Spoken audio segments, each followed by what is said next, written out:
Bonjour supporters du PSG, pour rester toujours bien informé de tout ce qui se passe au quotidien dans le club, laissez un j'aime et abonnez-vous à la chaîne.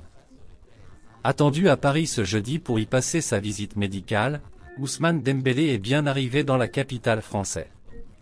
Le joueur du FC Barcelone, que le Paris Saint-Germain va recruter contre 50 millions d'euros, s'est soumis aux examens médicaux. Et selon RMC Sport, l'international tricolore a passé sa visite avec succès. L'officialisation de son transfert est donc imminente. Pour rappel, Dembélé va signer un contrat de 5 ans. Plus tôt dans la journée, on apprenait via RMC Sport que le PSG avait écarté Marco Verratti de son Media Day, en plus d'avoir fait savoir à l'Italien que le club ne compte pas sur lui pour cette saison.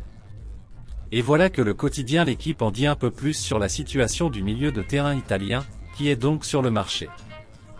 On apprend notamment que le PSG a reçu 2 offres pour le joueur formé à Pescara. Les deux viennent d'Al Hilal, le club saoudien, qui a proposé 30 millions d'euros, puis 45 millions d'euros. 2 propositions refusées, puisque le PSG en attend plus. Reste à voir si l'écurie saoudienne repassera à l'attaque. Ces dernières semaines, il a été question d'un intérêt prononcé de l'Atlético de Madrid pour ses services. Neymar et le PSG veulent mettre un terme à leur histoire commune. Mais le club de la capitale n'aura pas totalement les mains libres. Le PSG a décidé de divorcer de ses stars cet été. Lionel Messi et Sergio Ramos, en fin de contrat, n'ont pas été retenus en fin de saison. Kylian Mbappé, lui, a été envoyé dans le loft pour avoir refusé de prolonger son bail au-delà de juin 2024. Marco Verratti et Neymar, eux, ont appris hier de la bouche de Luis Campos et de Luis Enrique qu'ils n'entrent pas dans les plans du club pour la saison 2023 à 24. Pour le Brésilien, cela n'a pas été une surprise à vrai dire. Dimanche, il a demandé à quitter le club français. Une information démentie par son entourage mais que nous pouvons vous confirmer. Depuis plusieurs semaines, le clan Neymar cherche une porte de sortie. Le joueur, touché par le traitement des supporters, veut changer d'air et repartir du bon pied. La MLS et la Premier League ont tâté le terrain. Mais le footballeur de 31 ans espère retourner au FC Barcelone. Mais les culés sont divisés à son sujet et surtout n'ont pas les moyens financiers pour le rapatrier. Une solution existe néanmoins puisqu'il pourrait être acheté par Al Hilal avant d'être prêté une saison au Barça. Une solution qui arrangerait presque tout le monde puisque les Saoudiens veulent le joueur dès à présent.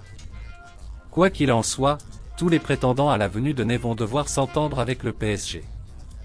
Cela passera par un transfert ou un prêt avec option d'achat obligatoire. En effet, la presse brésilienne a évoqué hier la possibilité de résilier le contrat de l'international à Auriverde. Mais cela n'est visiblement pas possible selon Mundo Deportivo.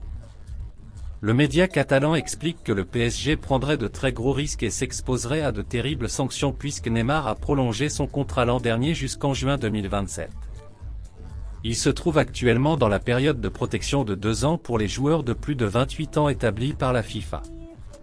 En cas de résiliation, le PSG pourrait écoper d'une interdiction de recrutement durant 2 mercatos consécutifs. Neymar ne peut donc quitter le PSG qu'en étant transféré ou prêté. Le Brésilien et son club vont donc devoir s'entendre pour qu'il s'en aille sans causer de problème. Kylian Mbappé est maître de son destin et malgré les coups de pression du Paris Saint-Germain, l'attaquant français tient bon. Envoyé dans le groupe des porteurs, le Bondinois a-t-il une chance d'être transféré au Real Madrid dès cet été? Selon le Parisien, Mbappé a pris sa décision et elle est définitive, il ne veut pas être transféré cet été et honorera donc son contrat jusqu'à son terme. Il s'est d'ailleurs entretenu mardi dernier avec Nasser Al-Khelaifi. Un entretien agité selon le quotidien au cours duquel les 2 hommes se sont dit leurs 4 vérités. C'est la fin de cette vidéo, merci d'avoir regardé et n'oubliez surtout pas de mettre vos avis dans les commentaires.